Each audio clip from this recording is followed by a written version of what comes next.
السلام علیکم ورحمۃ اللہ وبرکاتہ۔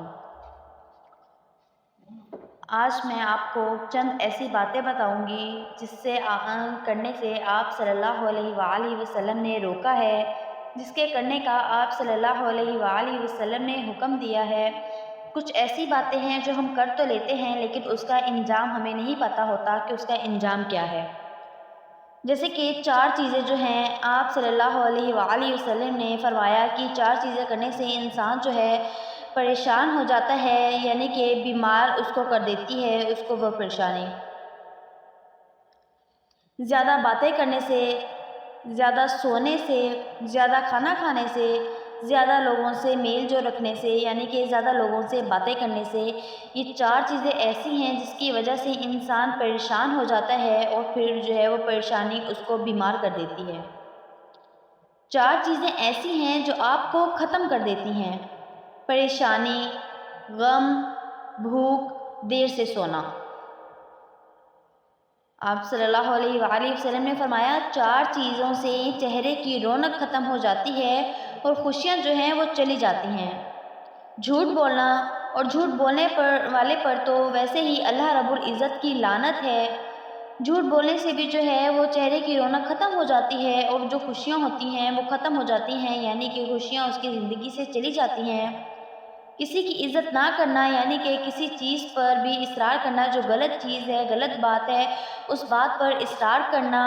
کوئی بڑا اگر کوئی سمجھا رہا ہے تو اس کو بات نہ ماننا، اپنی ہی بات جو ہے منوانا، اس بات پر اصرار کرنا۔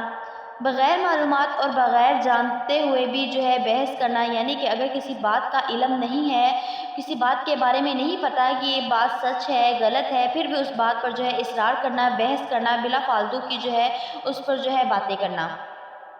کسی غلط چیز کو جو ہے بے باکی سے بغیر کسی خوف کے کرنا، یعنی کہ اگر کوئی پتہ بھی ہے کہ یہ غلط چیز ہے، غلط کام ہے، پھر بھی جو ہے اس کام کو بے خوف ہو کر کرتے رہنا۔ یہ اس چیز کے بارے میں ذرا بھی اپنے دل میں ڈر نہ لانا کہ یہ چیز غلط ہے، اس چیز کا کیا نقصان ہے، کیا اللہ رب العزت یہ کام کرنے سے ہم سے ناراض تو نہیں ہو جائیں گے، بلکہ اس جو ہے کام کو بے خوف کرتے رہنا۔ 4 چیزوں سے جو ہے چہرے کی رونق زیادہ ہوتی ہے، یعنی کہ چہرے کی رونق بڑھ جاتی ہے: پرہیزگاری، وفاداری، رحم دلی، دوسروں کے بغیر کہے ان کی مدد کرنا۔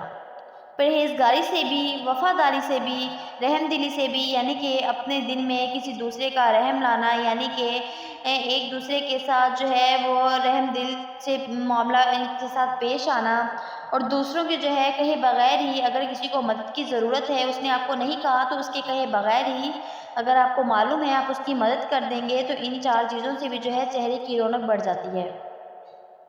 4 چیزوں سے جو ہے رزق کی فراوانی رک جاتی ہے، یعنی کہ رزق میں برکت نہیں ہوتی، رزق میں جو ہے وہ فراوانی نہیں ہوتی، کشادگی نہیں ہوتی۔ پہلی چیز جو ہے وہ صبح فجر سے جو ہے سورج طلوع آفتاب تک جو ہے وہ سونا، یعنی کہ آپ فجر کی نماز پڑھ کے سو گئے اور جو ہے سورج طلوع جو ابھی تک نہیں ہوا اور آپ سوئے ہوئے ہیں، اس سے بھی جو ہے رزق کی فراوانی رک جاتی ہے۔ نماز نہ پڑھنا، یعنی کہ نماز اگر پڑھ بھی رہے ہو تو اس میں پابندی نہ کرنا، سستی کرنا، دھوکہ دینا۔ 4 چیزوں سے رزق بڑھتا ہے: رات کو اٹھ کر عبادت کرنا، یعنی کہ جب سب لوگ سوئے ہوں تہجد کے وقت میں اٹھ کر اللہ رب العزت کے سامنے حاضر ہو کر عبادت کرنا۔ بہت زیادہ پشیمان ہونا، یعنی کہ اپنے گناہوں پر شرمندہ ہونا، جتنا ہو سکے اپنے گناہوں کی معافی مانگنا، اپنے گناہوں پہ شرمندہ ہونا۔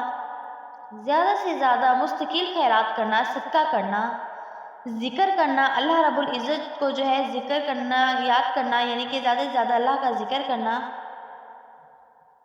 آپ نے اور فرمایا ہے کہ دوسروں تک پہنچاؤ چاہے تمہیں ایک آیت ہی جانتے ہو، اور یہ ایک آیت حساب کتاب کے دن کام دے گی، یعنی کہ اگر تم کوئی ایک آیت ہی جانتے ہو، کوئی اچھی بات جانتے ہو، اس کو دوسروں تک پہنچاؤ۔ جتنے لوگ اس بات پر عمل کریں گے اتنا ہی تمہیں ثواب ملے گا، اور وہ ثواب تمہارے نامہ اعمال میں لکھا جائے گا، اور وہ نامہ اعمال میں تمہارے جو ثواب لکھا جائے گا وہ کل قیامت کے دن تمہارے کام آئے گا۔ آپ صلی اللہ علیہ وآلہ وسلم نے فرمایا ہے کہ جب اذان دی جائے تو ہر کام چھوڑ دو، یہاں تک کہ قرآن پڑھنا بھی۔ جو شخص اذان کے درمیان بات کرتا ہے تو ڈر ہے کہ موت کے وقت اسے کلمہ نصیب نہ ہو۔ یعنی کہ اتنی بڑی وعید کہ جو شخص اذان کے دوران بات کرتا ہے اس کے لیے دیکھیں نعوذ باللہ اللہ نہ کرے کبھی ایسا ہو کہ اس کو جو ہے کلمہ بھی نصیب نہ ہو، اس لیے ہمیں چاہیے کہ اذان کو جو ہے ہم خاموشی کے ساتھ سنیں۔ یہ چند باتیں تھیں جس کے کرنے کا آپ صلی اللہ علیہ وآلہ وسلم نے حکم دیا، جس کے کرنے سے آپ صلی اللہ علیہ وآلہ وسلم نے روکا، جو میں نے آپ کو اپنی اس ویڈیو میں بتایا ہے۔